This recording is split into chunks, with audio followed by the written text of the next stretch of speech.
Hola queridos amigos, bienvenidos a su canal Biblia e Israel, donde siempre estudiamos la lección de la escuela sabática, la palabra de Dios, en el lugar de los hechos. Hoy nos encontramos nuevamente en Jerusalén, en el Monte de los Olivos, para que juntos estudiemos la lección número 11, que nos habla acerca del arresto de Jesús y también de su juicio. Estas lecciones son realmente significativas para nosotros y también llenas de mucha emoción, ya que nos toca ver con mucha más extensión, ya que así lo hizo Marcos, en el relato acerca de la pasión de Jesús. De todo su evangelio, los 10 primeros capítulos, él todos los relatos los hacía mayormente breves y muy rápido. Pero cuando llegamos a la pasión, vemos que el paso de su escritura va a tomar otro ritmo, mucho más lento, y él con mucho más detalle nos va a hablar acerca de los detalles que rondearon la muerte de Jesús. Así que te invitamos a que te quedes para que con tu Biblia puedas ir conociendo estos lugares acerca de esta lección. Queremos mandar muchos saludos y agradecer a todos quienes están sintonizando este canal y quienes están suscribiendo también al canal. Cada vez que tú nos dejas un me gusta y nos pones un comentario, eso nos ayuda a que más amigos y hermanos descubran este canal. Y cuando tú pones que por primera vez estás viendo el contenido, eso realmente nos llena de mucha alegría. Así que nuestro sincero deseo es que este material que preparamos con mucha humildad con mi esposa pueda ser de bendición para todos ustedes. Así que si nos ayudas a compartir el material, eso va a ser realmente algo muy para nosotros satisfactorio. Queremos mandar entonces este gran saludo a todos los amigos que nos están escribiendo, pero especialmente quiero mandar un gran saludo a los jóvenes de Chile que están preparándose para participar del Congreso de Jóvenes. Especialmente a los jóvenes de Chacayal Norte, en Los Ángeles, que me contaron que están haciendo planes de asistir al Congreso que se va a hacer en Talcahuano. Del 13 al 15 de septiembre, esperamos que esas reuniones sean realmente de inspiración para todos aquellos jóvenes que quieren servir al Señor y quieren entregar sus vidas para su servicio. Así que bueno, ya todos los saludos entregados, queremos que te quedes, que te pongas cómodo para participar del desarrollo de esta lección.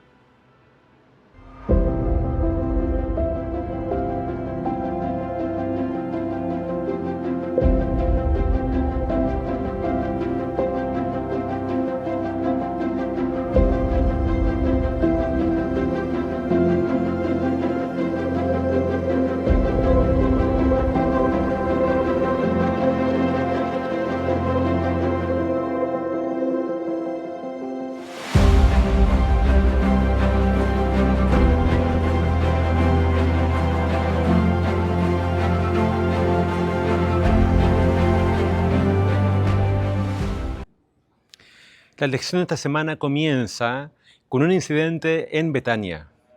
Déjame leer para ti lo que ocurre en este capítulo. Dice capítulo 14, versículo 1. 2 días después era Pascua y la fiesta de los panes sin levadura. Los principales sacerdotes y los escribas buscaban cómo prenderlo con engaño y matarlo y decían, no durante la fiesta, para que no se alborote el pueblo. Pero estando él en Betania, sentado a la mesa en casa de Simón el leproso, vino una mujer con un vaso de alabastro de perfume de nardo puro de mucho valor, y quebrando el vaso de alabastro, se lo derramó sobre su cabeza. Entonces algunos se enojaron dentro de sí y dijeron, ¿para qué se ha hecho este desperdicio de perfume? Pues podría haberse vendido por más de 300 denarios y haberse dado a los pobres. Y murmuraban contra ella. Pero Jesús dijo, dejadla, ¿por qué la molestáis? Buena obra me ha hecho. Siempre tendréis a los pobres con vosotros, y cuando queráis le podéis hacer el bien. Pero a mí no siempre me tendréis. Esta ha hecho lo que podía porque se ha anticipado a ungir mi cuerpo para la sepultura. De cierto os digo que donde quiera que se predique este evangelio, en todo el mundo también se contará lo que está hecho para memoria de ella. Quiero que uses tu imaginación para pensar en ese momento. Es una cena en Betania. Dice que el anfitrión era Simón, un leproso que había sido sanado por Jesús. Y si estamos hablando de Betania, quizás también en esa cena tiene que haber estado Lázaro, que hace no mucho había resucitado. Me puedo imaginar a Marta nuevamente cocinando y sirviendo. Pero de repente entra María. Acá no se nos da el nombre, pero en el Evangelio de Juan sí. Y María dice que rompe este frasco de perfume. Acá yo tengo un frasco de nardo también que tú lo puedes encontrar en muchas partes en Jerusalén. Hoy día no cuesta tanto, pero en los tiempos de Jesús este perfume era hecho con productos que eran traídos de la India. Por lo tanto, los 300 denarios que se menciona acá, que estamos hablando de un año de trabajo, estaban justificados para este perfume que en ese tiempo era entonces algo bastante costoso.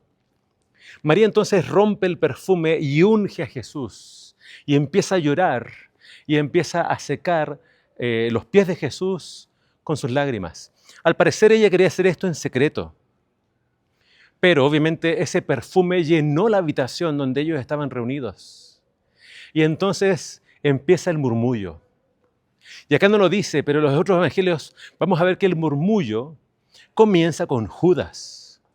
Judas es el que empieza a comentar con sus compañeros, con sus discípulos, su descontento. Porque él dice que esto, en vez de haberse derramado sobre Jesús, debe haberse vendido para poder darle dinero a los pobres. Ahora, esto era un engaño, dice Juan, porque dice que lo que hacía Judas era el tesorero del grupo y él siempre sustraía de lo que había en la bolsa. Entonces, miren, acá está pasando algo contradictorio, porque vemos a una mujer que quiere honrar a Jesús y Jesús reinterpreta el hecho de ella porque ella lo hacía por un corazón agradecido, porque había sido perdonada por Jesús. En el Evangelio de Lucas se menciona que Jesús, de esta mujer, había expulsado 7 demonios. Y no solamente Jesús había hecho eso con ella, sino que Jesús había resucitado a su hermano, Lázaro. Entonces en esta mujer habían muchas razones para agradecer y alabar a Jesús. Y este perfume de gran costo, para ella no fue nada poder obsequiárselo a Jesús. Y Jesús reinterpreta este hecho diciendo, ella ha hecho esto para mi sepultura. Ahora, lo que estaba haciendo Judas era horrible, porque él estaba, como cual Satanás, sembrando estos pensamientos negativos en el resto de los discípulos. Y dice acá que muchos se unieron a esta crítica. Pero Jesús sale en defensa de la mujer. Y acá hay un juego de palabras porque se menciona varias veces la palabra bueno. Ella hizo algo bueno por Jesús. Y si quieren hacer el bien a los pobres los van a tener siempre, siempre van a poder hacer algo bueno por ellos. A mí no me van a tener para siempre. Y luego Jesús habla de que lo que ella hizo va a ser recordado siempre cuando se predique esta buena noticia por el mundo. Entonces, Jesús defiende a la mujer. Y yo quiero pensar que las horas difíciles que se venían para Jesús aquí en adelante, Él las iba a poder afrontar gracias a esto que hizo la mujer. Porque este perfume iba a quedar muchos días en la prenda de Jesús. Así que Jesús, aunque después iba a ser abandonado, aunque iba a ser traicionado, este perfume iba a quedar en su cuerpo, iba a quedar incluso hasta la sepultura con él. Entonces lo que esta mujer hizo, Jesús no lo olvidó. Así que quiero preguntarte lo siguiente, ¿de qué es digno Jesús? ¿Es quizás Jesús digno de tus más caros presentes? ¿Es Jesús digno de tu alabanza? Te pregunto, ¿qué ha hecho Jesús por ti? ¿Te ha librado de tus pecados? ¿Te ha librado de tus demonios? Jesús hizo eso por María y María se convierte en una de las más fervientes discípulos de Jesús. Así que acá tenemos el contraste. Judas ahora decide traicionar a Jesús, decide venderlo, entregarlo, traicionarlo con los sacerdotes. Pero acá vemos a esta mujer dispuesta a dar todo por Jesús. Así que te pregunto, ¿qué estás dispuesto tú a hacer por Jesús?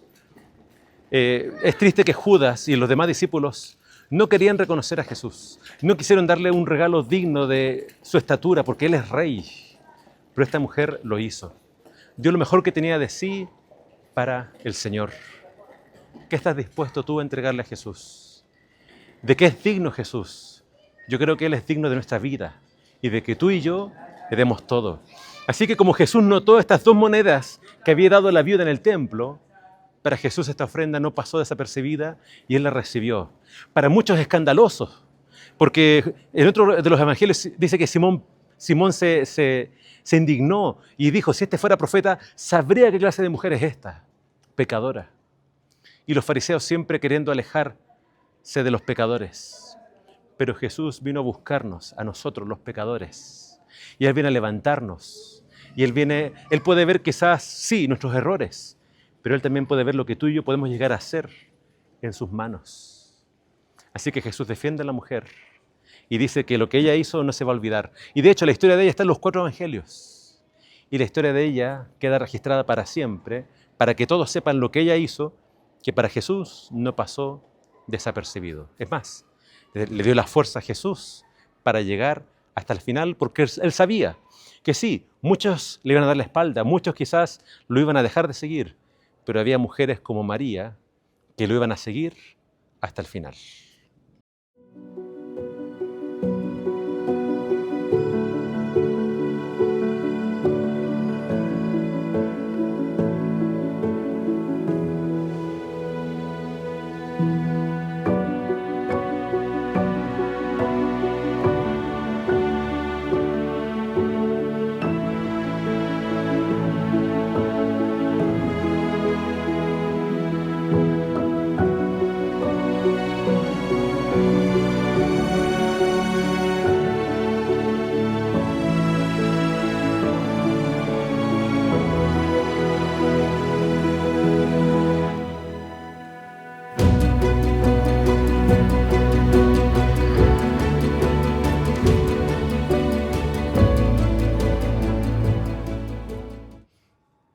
Cuando llegó el momento de celebrar la Pascua, una de las fiestas más importantes de los judíos, ellos le preguntan a Jesús, sus discípulos, ¿dónde deben de celebrar la Pascua? Y Jesús va a pasar algunos versículos explicándole dónde tenían que ir para preparar esta festividad. Ahora, creo que Jesús eligió muy bien cuándo venir a Jerusalén para celebrar esta Pascua, ya que todo el ambiente se estaba preparando para que Jesús, el verdadero Cordero, entregara su vida justo para la fiesta de la Pascua. Es decir, para el momento en que judíos de todo el mundo vendrían a Jerusalén, esa es la ocasión que Jesús elige para entonces venir a Jerusalén para celebrar la Pascua. Ahora, hay algo muy importante acerca de esta celebración. Para el pueblo judío era recordar el momento en que Dios los había sacado de Egipto. Cuando Dios levantó su mano poderosa, derramó las plagas en Egipto, cuando se instaura la Pascua para recordar ese milagro, ese momento, tenía que hacérselo sacrificando un cordero. Y tú recordarás que había una sangre que se tenía que poner en los dinteles de cada puerta. Bueno, la Pascua se celebraba siempre sacrificando un cordero. Entonces Jesús elige esta fiesta para hacer saber al mundo de que Él es el Cordero de Dios que quita el pecado del mundo. Déjame leerte el relato acá en Marcos. Dice así acerca de esta última cena. El primer día de la fiesta de los panes sin levadura, cuando sacrificaban el cordero de la Pascua, sus discípulos le preguntaron, ¿dónde quieres que vayamos a preparar para que coman la Pascua? Y envió a 2 de sus discípulos diciéndoles, id de la ciudad y os saldrá al encuentro un hombre que lleva un cántaro de agua, seguidlo. Y donde entre, decida el señor de la casa. El maestro dice, ¿dónde está el aposento donde he de comer la Pascua con mis discípulos? Entonces él os mostrará un aposento alto, ya dispuesto. Haced allí los preparativos para nosotros. Fueron sus discípulos, entraron en la ciudad, hallaron lo que se les había dicho y prepararon la Pascua. Cuando llegó la noche vino él con los 12 y cuando se sentaron a la mesa, mientras comían, dijo Jesús, de cierto os digo que uno de vosotros que come conmigo me va a entregar. Entonces ellos comenzaron a entristecerse y a decirse unos a otros, ¿seré yo? Y el otro, ¿seré yo?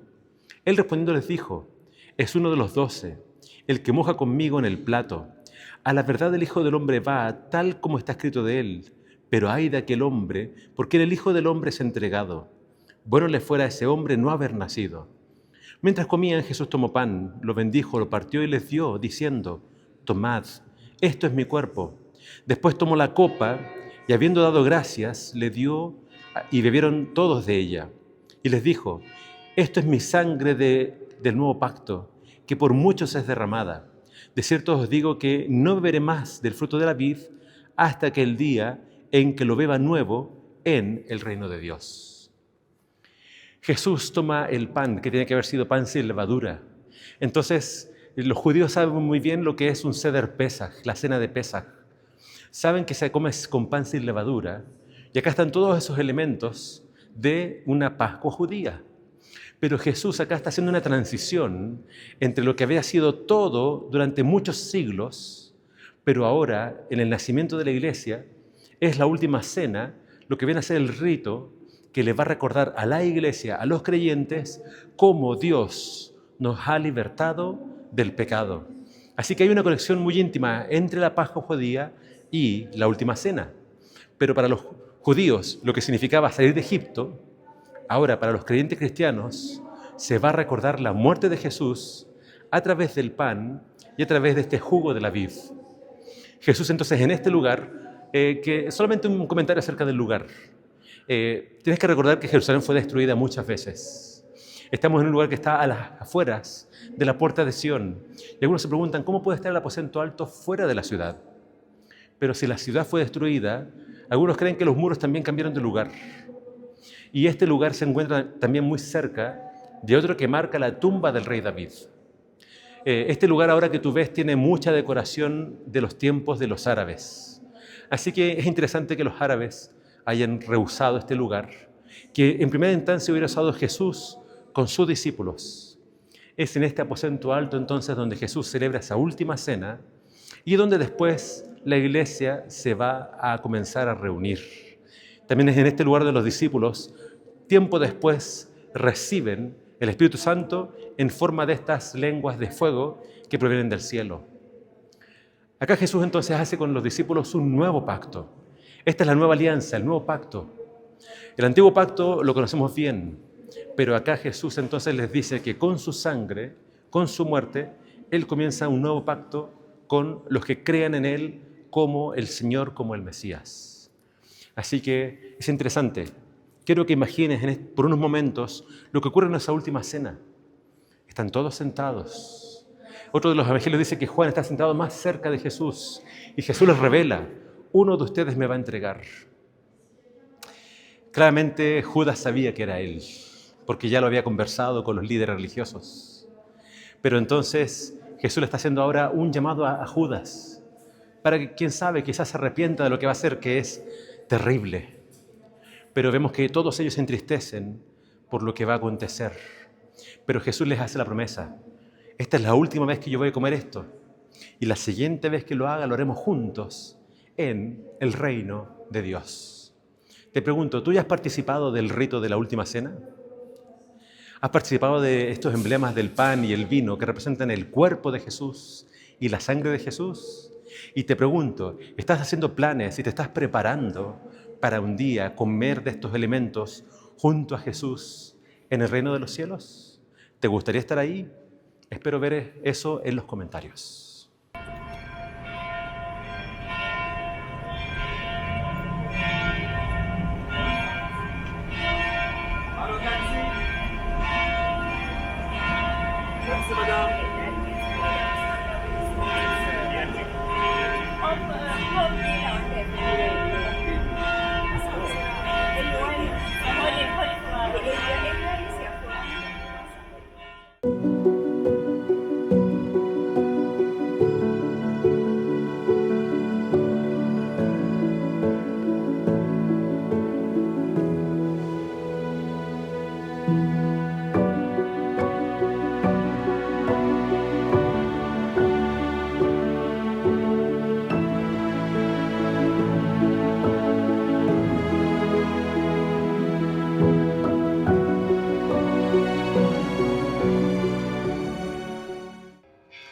Una vez que Jesús concluye esa última cena, esa cena de Pascua, Pesaj, con sus discípulos, Él los saca de Jerusalén y los trae nuevamente aquí al Monte de los Olivos. Y en el Monte de los Olivos, Él llega a un lugar llamado Getsemaní. La palabra Getsemaní, en hebreo Gat Shamaim, nos habla entonces de una prensa de olivas. Es decir, un lugar donde se extraían olivas, aceitunas, y eran prensadas para extraer el aceite. Ahora, ese lugar específico no se ha encontrado. Algunos creen que es un groto que está muy cerca de acá.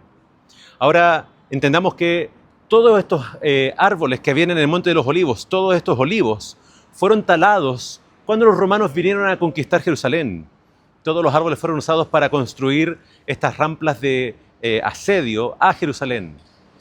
Entonces, los árboles que tú ves ahora no son del tiempo de Jesús. Algunos son muy antiguos, como el que está a mis espaldas, que se cree que hasta podrían tener 800 años de antigüedad. Árboles muy longevos. ¿Por qué Jesús trae a sus discípulos a este lugar? Porque así como las olivas tienen que ser prensadas para extraer el aceite, en este lugar Jesús libró una de las más grandes batallas por nuestra salvación. Quiero que leamos acerca de ese incidente aquí en Marcos capítulo 14. Dice así el relato. Viniendo pues a un lugar que se llama Getsemaní, y dijo a sus discípulos, sentaos aquí entre tanto que yo oro.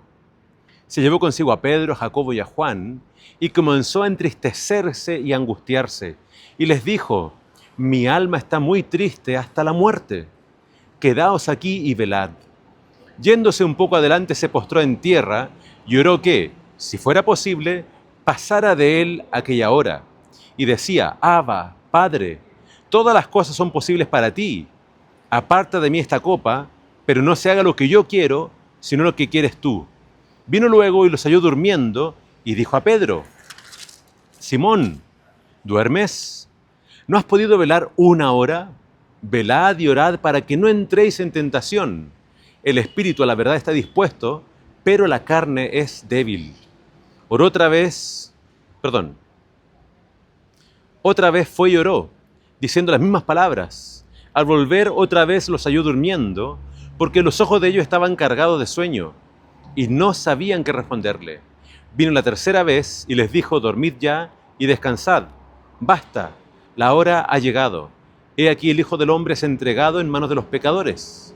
Levantaos, vamos, ya se acerca el que me entrega. El relato de Lucas nos da una información muy importante. Dice que cuando Jesús oraba acá, su oración era tan intensa que de su rostro caían como grandes gotas de sangre. Esta era una gran lucha para Jesús. Y Jesús trajo acá a los 12, pero dejó a 9 aparte y se alejó de ellos con los 3 discípulos de siempre, Pedro, Juan y Santiago. Pero aún así, cuando tomó estos 3 y le pidió que le ayudaran a orar, él se volvió a apartar de ellos para orar a solas. Jesús acá se estaba poniendo cada vez quizás más solitario, se estaba alejando de sus discípulos, pero aún así él requería el apoyo de sus oraciones. Pero tristemente, cada vez que él los iba a ver, ellos estaban durmiendo. Pedro, que había dicho que lo iba a seguir hasta la muerte, Pedro, que se cree mejor que el resto, Jesús le dice, Pedro, ¿ni siquiera una hora has podido orar conmigo? Jesús estaba realmente angustiándose, estaba realmente triste, porque él estaba contemplando lo que ya venía, que era la cruz. Él podía ver los insultos, él podía ver el rechazo, él podía ver los azotes, las burlas, él podía ver todo eso y su humanidad se estaba angustiando. Acá Jesús requería el apoyo de sus discípulos, pero tristemente cada vez que los buscó, los halló durmiendo. Y acá, a diferencia de otras ocasiones donde Jesús oraba y el Padre le contestaba audiblemente, acá no hubo una voz que le respondía a Jesús. Así que entendemos que la respuesta a la oración de Jesús fue no. Es decir, él quería pasar esta copa amarga. Él no quería beber todo este sufrimiento, pero lamentablemente este era el plan de Dios para Jesús. Él tenía que ser quebrantado, él tenía que ser angustiado, porque él vino a beber esa copa en lugar de todos nosotros. Así que en este lugar Jesús libró una gran batalla, porque su humanidad no quería afrontar la cruz. Pero aunque él elevó esta oración al Padre, pasa de mí esta copa, su oración siempre terminaba siendo, Señor, no se haga mi voluntad, sino la tuya. Jesús entonces acá sometió su voluntad al Padre. Y esta oración que hace Jesús es una de las oraciones más difíciles. Porque cuando nosotros tenemos problemas, cuando nosotros tenemos sueños o anhelos, presentamos nuestras peticiones a Dios. Pero muchas veces nosotros cuando oramos le pedimos a Dios que Él haga nuestra voluntad. Son muy pocas las veces cuando preguntamos o pedimos, Señor, que se haga tu voluntad en mi vida. Así que Jesús acá nos da un ejemplo a todos nosotros de sumisión. Tenemos que someternos al Padre. Y a veces el Padre quizás nos haga pasar por algunos valles, como el valle que está acá, que son valles de sombras y de muerte. Pero la promesa es, incluso en ese valle de sombra y de muerte, yo voy a estar contigo. Dios nunca nos abandona. Y acá Jesús estaba orando y pidiendo que Dios quitara esta copa, pero esta copa Jesús tenía que beberla.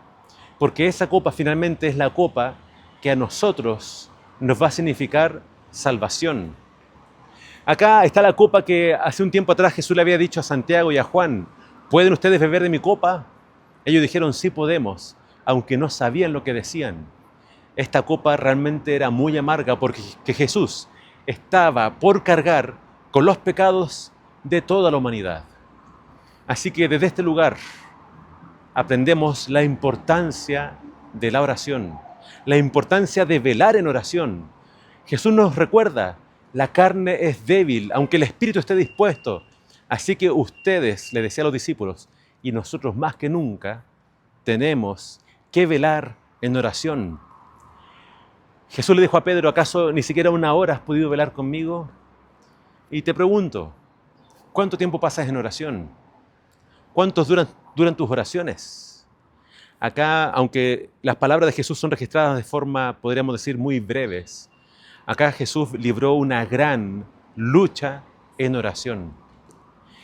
Que el Señor, acercándonos a los tiempos finales, nos ayude a aprender esta lección de la importancia de orar para poder resistir las tentaciones y para poder ser vencedores, así como aquí Él fue un vencedor.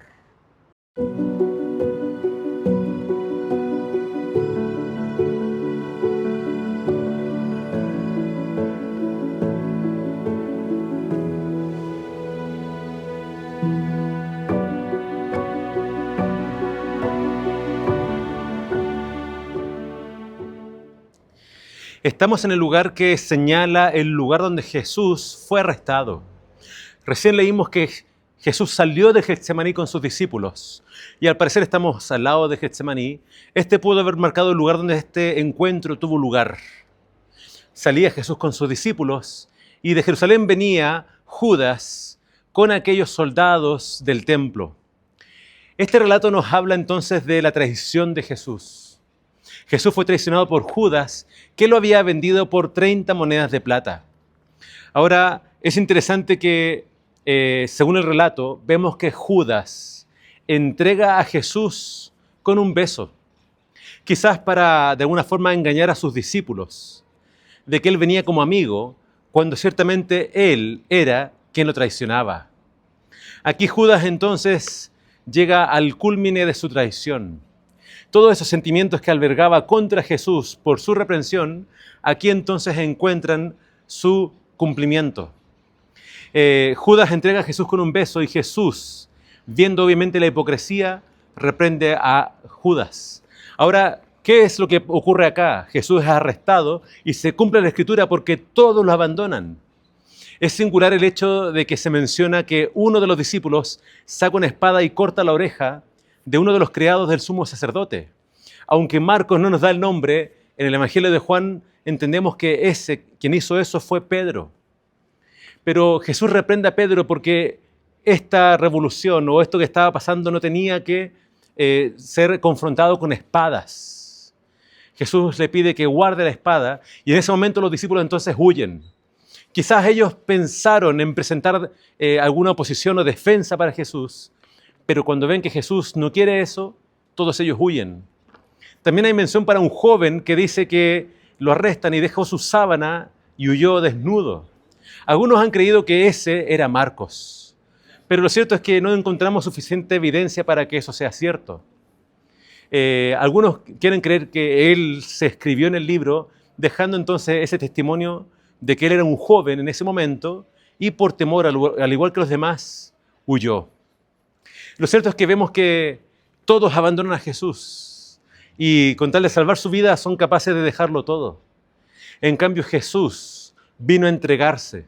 Él sabía lo que venían y él entonces los reprende porque lo pudieron haber hecho en el templo, pero el relato ya nos había dicho que él no quería hacerlo en lugar público porque sabían que mucho pueblo estaba siguiendo a Jesús y esto podía llevar entonces a una revolución. El Señor Jesús entonces se entregó acá. Él permitió que todo esto pasara porque era parte del plan de Dios. Él ya había orado, Señor, pasa de mí esta copa, pero el Señor ya había respondido, yo quiero que tú bebas de esta copa. Así que aquí entonces Jesús, tenemos esta iglesia que marca el lugar donde Él fue arrestado. Así que, ¿qué quiero que pienses acá? Quiero que pienses que Jesús tenía todo el poder para defenderse. Esto no está en Marcos, pero Juan nos dice que cuando vienen por Él, Él pregunta, ¿por quién vienen ustedes?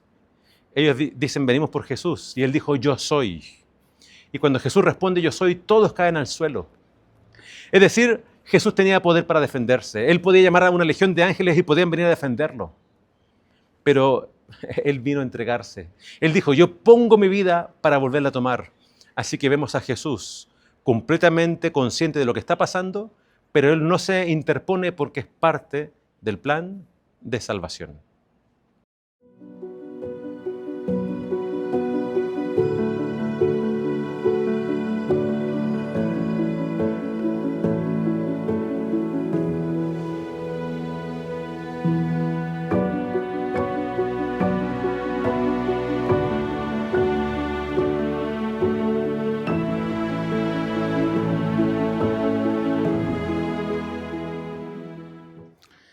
De muchos lugares acá en Israel y en Jerusalén, este que está a mi izquierda es uno quizás de los más impresionantes, porque esas escalas que tú ves ahí son escalas del primer siglo.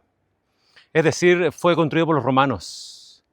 ¿Y por qué son tan importantes? Porque estas escalas, al parecer, vienen desde el Monte de los Olivos.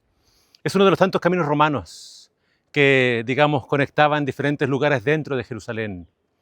Y si Jesús fue arrestado en el Monte de los Olivos y fue traído a la casa de Caifás, nuestro Señor tuvo que haber pasado por estas escaleras cuando era traído por esa turba que lo había arrestado en ese lugar. Quizás también Judas venía todavía con la turba. Entonces, de todos los lugares, tenemos acá uno que con mucha seguridad el Señor caminó por él. Quizás todavía no estaba cargando la cruz, porque eso pasó más adelante. Pero acá tenemos parte del camino que Jesús recorrió con tal de sanar y bendecir, como dice el himno. A esas manos y esos pies que solamente viajaron y caminaron para bendecir, ahora estaban siendo traídas por este camino para enfrentar entonces a un juicio que no tendría nada de justo.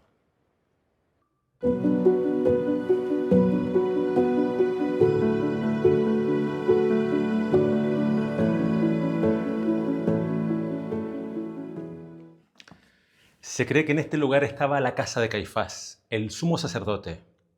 Y entonces hasta este lugar fue traído Jesús para confrontar al Sanedrín en este juicio improvisado. Ahora la lección nos muestra los contrastes que ocurren en este lugar. Porque aquí Jesús da testimonio de quién es Él. Todos lo acusan falsamente, pero Él se mantiene firme y muestra su porte y su autoridad, incluso en estos momentos donde la gente se burla de Él y donde están tratando de enjuiciarlo injustamente. Entonces, si esta fue la casa de Caifás, hay varias cosas que así lo pueden demostrar. Fuera de este lugar hay algunas evidencias arqueológicas de algunas mikvé, que son lugares donde habían baños rituales para los judíos. También se encontraron algunos sarcófagos con algunas inscripciones que pueden apuntar en esa dirección, que acá vivía alguien muy poderoso económicamente y que también en su casa o en este recinto habían entonces ciertos lugares destinados para algunos presos. Entonces ahora quiero que bajemos porque entre todos los lugares donde al parecer arrestaban a la gente, vas a ver en el video algunas cuerdas donde podían sujetar a ciertos criminales. Hay un lugar que es muy profundo donde algunas tradiciones señalan que pudieron haber puesto a Jesús. Quiero que entonces ahora me acompañes para ir a ese lugar y ver dónde pudo haber estado pasando parte de esa noche Jesús.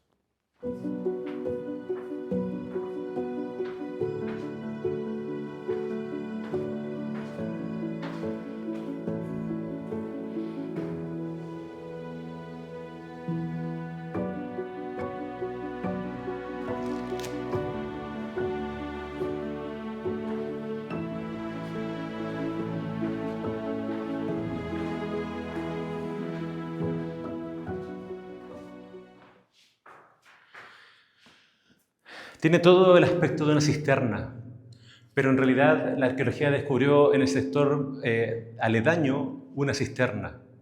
Y el orificio que se encuentra en el techo nos muestra quizás que aquí, por ese lugar, bajaban a los presos más peligrosos. Claramente de acá, sin la ayuda de alguien, no había escapatoria. Y este lugar está muy en lo profundo de la roca. Tú puedes ver la oscuridad y yo puedo sentir la humedad de este lugar.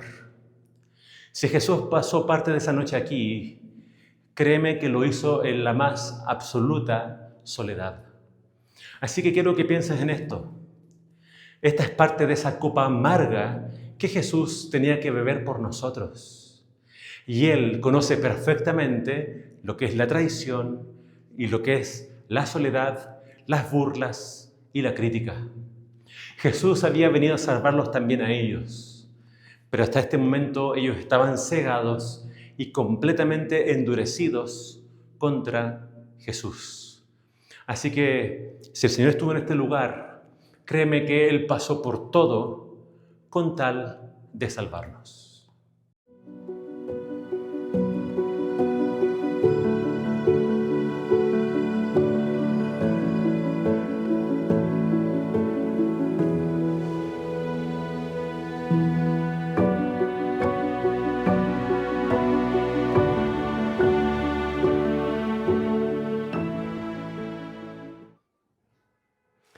Después de su arresto en el Getsemaní, se cree que Jesús fue traído a este lugar, a la casa de Caifás.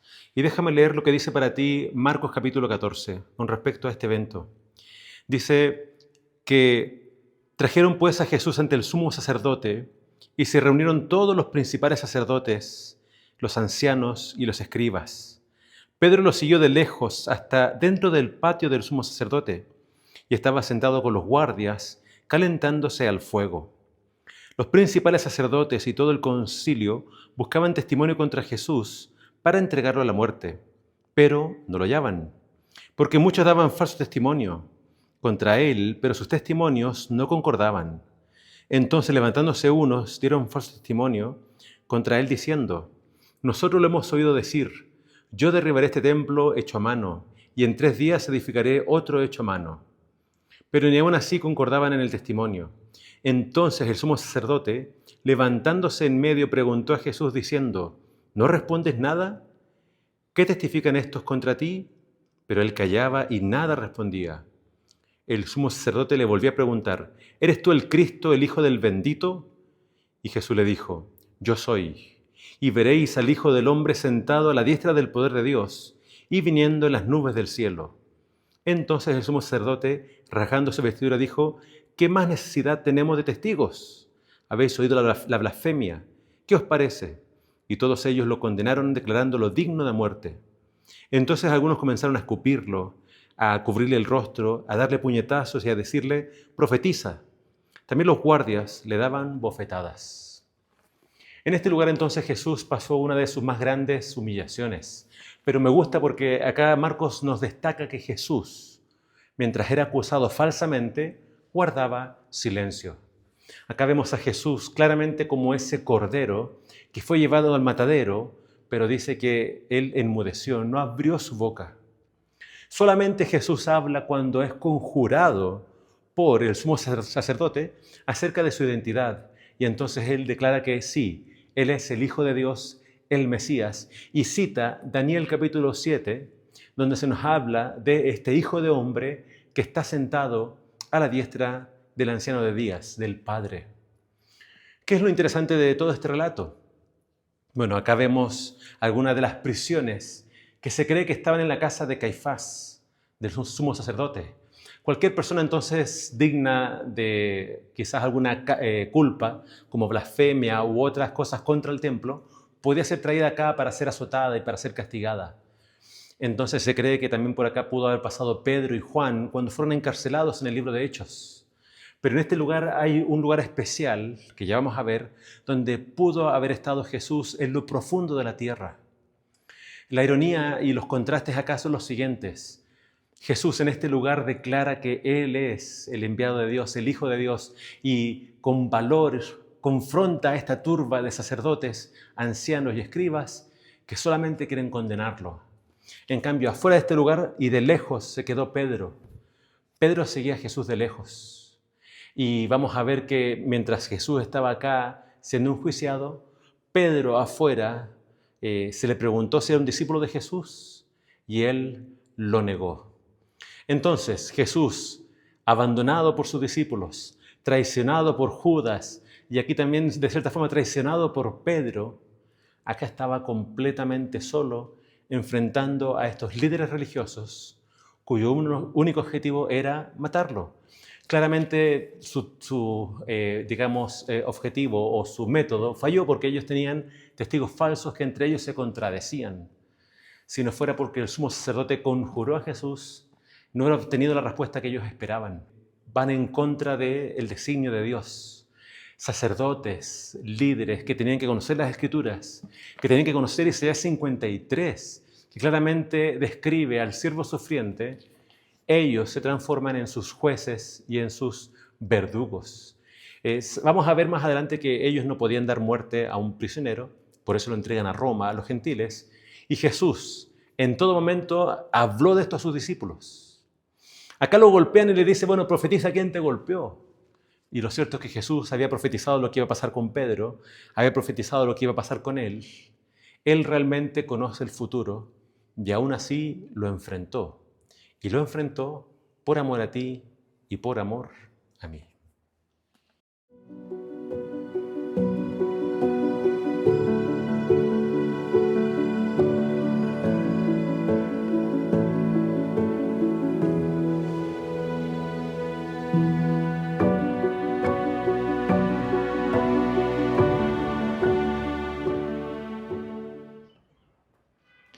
Mientras Jesús estaba siendo enjuiciado allá abajo, acá afuera Pedro estaba pasando por sus propias pruebas.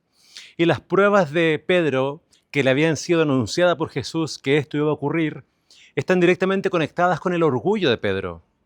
Porque en la cena, cuando Jesús reveló lo que iba a suceder, Pedro se sentía superior al resto de sus compañeros.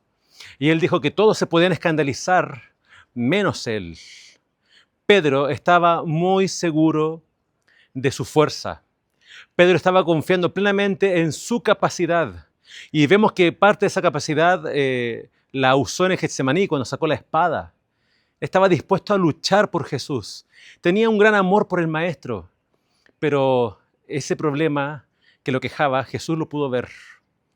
Hasta ese momento, Pedro no había puesto su confianza en Jesús, sino que él estaba confiando en sus propias fuerzas para seguir a Jesús. Es por eso que Jesús le reveló lo que estaba por acontecer. Pedro, tú me vas a negar.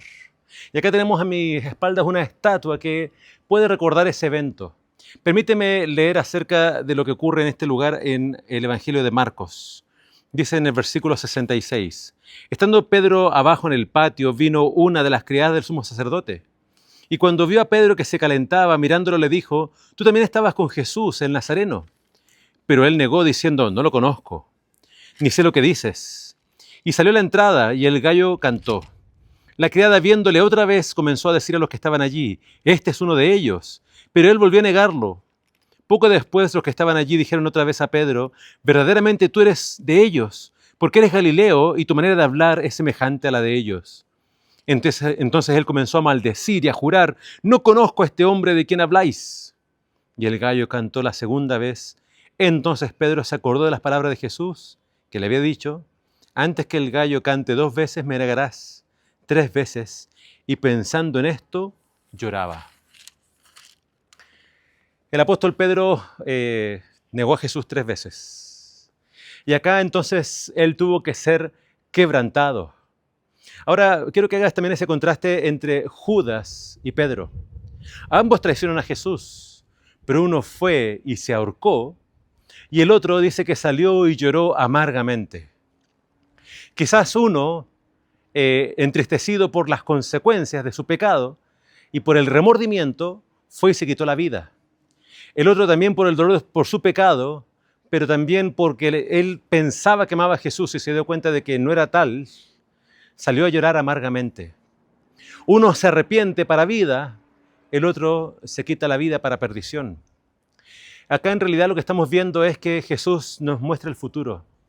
Y a Pedro, que quería el Señor designarlo como un líder, como alguien que iba a apacentar al rebaño, el Señor tenía que mostrarle las fallas en su carácter. Tenía que mostrarle la oscuridad que había dentro de él. No se puede servir al Maestro confiando en nuestras propias fuerzas, en nuestra propia inteligencia, sabiduría y capacidad. No. Todo lo que somos y recibimos proviene de Dios. Y Pedro tenía que aprender esa lección de la forma más dura. Lo importante es que vemos en otro de los evangelios que cuando esto ocurre, cuando Pedro negó a Jesús una tercera vez, dice que la mirada de Pedro se encontró con la de Jesús. Y en esa mirada no había odio, no había una recriminación. No, lo que Pedro ve en esa mirada es un amor profundo de Jesús. Así que quiero que pienses en esto. ¿Le has fallado alguna vez a Jesús? ¿Alguna vez quizás has caído bajo tus propias falencias y debilidades?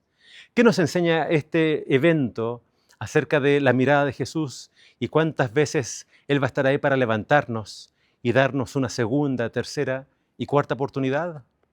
Y así como Jesús da segundas y terceras oportunidades, ¿eres tú una persona que da también segundas oportunidades? Acá aprendemos que Jesús lo hizo con Pedro. Lo estaba preparando para el futuro y solamente así Pedro se volvió ese pastor cariñoso y amoroso y dispuesto a cuidar del rebaño de Jesús.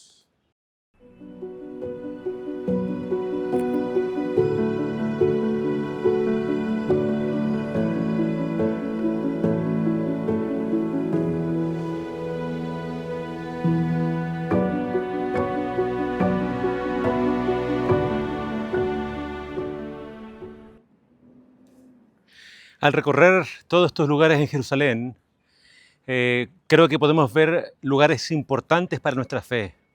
Y podemos ver cómo las piedras nos siguen contando y siguen siendo ellas las testigos de todo lo que ocurrió en la vida del Maestro. Ahora, ¿con qué idea quiero que terminemos? El Señor Jesús enfrentó a todas las tinieblas. Yo creo que aunque acá habían personas queriendo hacerle daño a Jesús, por sobre todas estas personas estaba el príncipe de las tinieblas. Y creo que acá es donde a Satanás se le cae la careta, donde finalmente él demuestra todo ese odio que él tenía hacia el Hijo de Dios. Pero el Señor Jesús acá dio testimonio delante de todas estas personas, dice ancianos, escribas y sacerdotes, y él dijo valientemente quién era él. Y saben, todas estas personas que injustamente condenaron a Jesús, el Hijo de Dios, el Mesías, ellos van a resucitar, van a despertar solamente para ver que quien crucificaron y condenaron realmente era el Hijo de Dios. Hay muchos textos de la Escritura que hablan de que cuando Jesús venga, ese día será un día de gran lamentación para muchos. Pero no tiene que ser así para ti. Sabes, cuando yo miro este panorama, puedo ver el Monte de los Olivos, puedo ver donde estaba el lugar del templo, en el Monte Sión. Y lo que separa el Monte Sión del Monte de los Olivos se lo conoce como el Cedrón, el torrente de Cedrón. Al parecer en un momento había agua ahí en ese lugar. Pero algunos llaman a ese lugar también como el Valle de Josafat o el Valle de la Decisión. Y sabes, es hora de tomar decisiones. Tenemos que tomar decisiones por Jesús, porque creemos que todo lo que está pasando en el mundo nos está hablando de que Él viene muy pronto. Y ya no podemos permanecer con un pie afuera y con un pie adentro. Creo que tenemos que, como hijos de Dios, como cristianos, como creyentes y como adventistas, entender los tiempos que estamos viviendo y buscar al Señor de todo corazón. Tenemos que buscar en nuestras vidas que haya un revivamiento, que haya una reforma. Interesante cómo de fondo se escucha ese gallo cantando, aunque no es de mañana. Pero ya no es momento de negar a Jesús, ya no es momento de alejarnos de Él avergonzados. No, hoy más que nunca con valor tenemos que declarar de que nosotros le conocemos, de que estamos esperando su regreso y que no queremos que cuando Él venga muchos se tengan que lamentar y muchos tengan que llorar. Elige a Jesús, haz un compromiso con Él, júntate a sus discípulos, busca una iglesia, estudia su palabra. Y si estás pensando en bautizarte, no pospongas más esa decisión. Entrégale tu vida a Jesús, porque Él es el Mesías y Él te ama. Te invito a orar. Padre nuestro que estás en los cielos, al ver estos lugares, Señor, sí, nuestros corazones se compungen, se aprietan, se llenan de dolor por todo lo que tuviste que padecer. Pero fue gracias a tu padecimiento que nuestras llagas son sanadas, que nosotros somos curados y que nosotros somos perdonados. Gracias porque tú eres ese Cordero Pascual que entregó su vida por nosotros. Ayúdanos a hacer ese compromiso contigo. Ayúdanos a hablarles a otros de tu amor. Ayúdanos a prepararnos para el encuentro contigo. Son bendiciones que te pedimos en nombre de Jesús. Amén. Gracias por acompañarnos, mis amigos. Y nuevamente desde acá de Israel deseamos que el Señor te bendiga.